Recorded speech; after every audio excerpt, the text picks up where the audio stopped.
তোকে টাকা দিলে কি তোর মাকে আরেকজন শোয়াই দিবি? আরেকজনের সাথে কি এরকম বিছনা শোয়াই দিবি? হ্যাঁ, ইফতি মাদা ফাঁকার, আমি তোরে বলতেছি, তুই কি এখানে শোয়াই দিবি তোর মারে? মনে করে আমি তোর 1 কোটি টাকা দিলাম যে তোর আমার এখানে শোয়াই দিবি? পারবি না, ডেফিনেটলি পারবি না। কারণ তুই একজন সন্তান, একটা মায়ের সন্তান। মাকে যদি ভালোবাসে থাকোস, এটা কখনো পারবি না। তুই টাকার বিনিময়ে আমার ইনস্টাগ্রাম, আমার ফেসবুক এগুলো স্ট্রাইক মারতেছস। টাকা দিচ্ছে কে? লায়লা। লায়লার অ্যাকাউন্টে ঢুকবেন আপনারা, লায়লার পেজে ঢুকবেন আপনারা। ওর ইন্টেনশন ছিল শুধুমাত্র ভাইরাল হওয়া। ঠিক আছে, ভাইরাল হওয়া।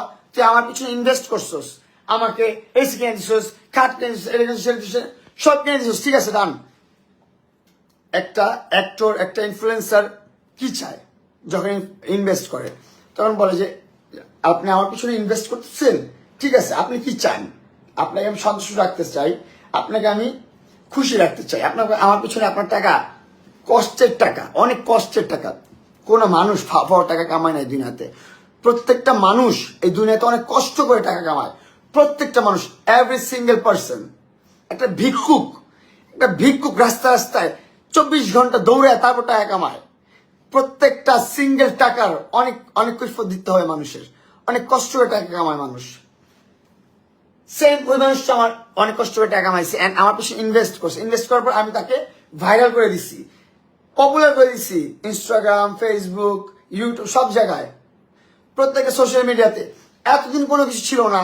এক একদিন এক একটা বিষয় নিয়ে সোশ্যাল মিডিয়াতে ভাইরাল হয়। Attention seeker mother ফাকার Laila.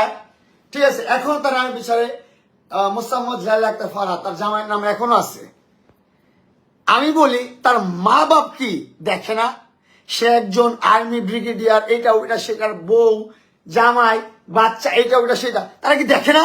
তার ব্যাকগ্রাউন্ড কি এতটা বাস্টার্ডের মতন? যার সন্তান, তার বাপ মা 14 গোষ্ঠী যার সন্তান, তার বাপ মা যার সন্তান, তার জামাই যার সন্তান, সব যার সন্তান, কেউ কি দেখে না? তাকে কন্ট্রোল করার মতন বাংলাদেশে কেউ নাই। আমি এই জামাই থেকে কবে মুক্তি পাবো? মরার পর মুক্তি পাবো। আমি কবে মুক্তি পাবো? এই যে এখন আমি বিয়ে করছি, আমি সংসার করতেছি, সুন্দরভাবে থাকতে চাচ্ছি না। আমি কোনো কন্ট্রোভার্সির মধ্যে থাকতে চাচ্ছি না। কেন আমাকে বারবার কন্ট্রোভার্সি টানতেছেন? কেন ভাই? আমি এর উত্তর চাই। বাংলাদেশের মানুষ সবার কাছে আমি রিকোয়েস্ট করতেছি, ভাই, কিছু কিছু সংখ্যক মানুষ, 2, 4, 5টা মানুষ, হাতে গোনা মানুষ যারা মজা নিচ্ছে, মজা নেওয়ার মানুষগুলো বাদ দেন। তারা তো যার সন্তান, যারা মজা নেয়, মানুষের সিরিয়াস মুভমেন্ট নিয়ে, মানুষের লাইফ নিয়ে যারা মজা নেয়, তারা হচ্ছে নাম্বার 1 বাস্টার্ড। বাদ দেন কথা। কিন্তু যারা আপনার সুস্থ মস্তিষ্কের মানুষ, আমাদের বাংলাদেশের আইন, বাংলাদেশের ল, তারা কি দেখতেছে না কিছু? একটা ল এর মানুষকে আপনারা দেখতেছেন না? 6টা মামলা আমার বিরুদ্ধে দিয়ে রাখছে। কেন? ওয়াই? 6টা মামলা কেন দিয়ে রাখছে? কেন চলতেছে মামলাগুলো? ভাই, আমার বাপ মা কি টাকার কি খই নিয়ে বসে আছে? যাবো আদালতে, কোর্টে যাবো, কোর্টে যায় লয়ারকে টাকা দিব, এই আমার কাজ? একটা গল্পের তো শেষ আছে। এই গল্পের শেষ কবে ভাই? কবে শেষ এই গল্পের?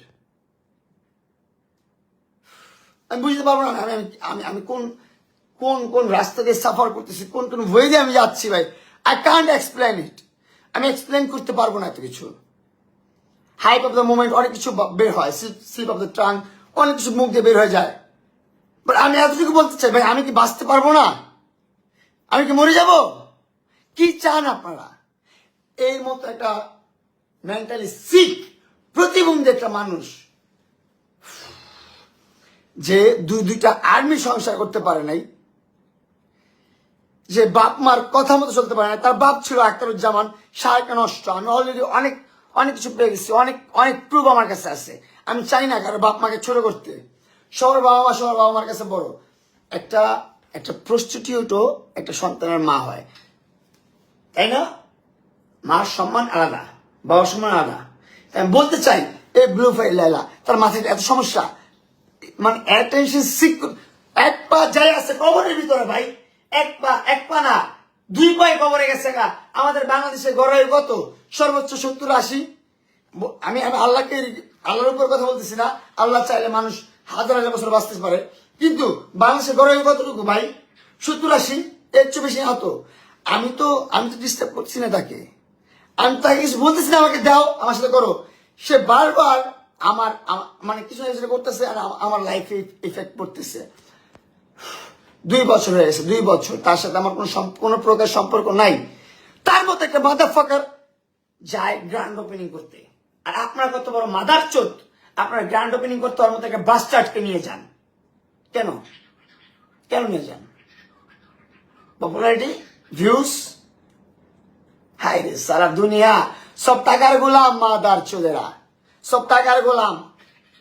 মুখ খারাপ করতেছি তো অথবা রমজান মাসে সরি সরি সরি সরি সবার কাছে মাপ চাচ্ছি, সবার কাছে মাপ চাচ্ছি। আমি আউট অফ কন্ট্রোল। আমি একটু আগে আমি সুইসাইড অ্যাটেম্প করছি ভাই, একটু আগে আমি সুইসাইড অ্যাটেম্প করছি। দ্যাটস ওয়াই আমার মাথা আউট অফ কন্ট্রোল।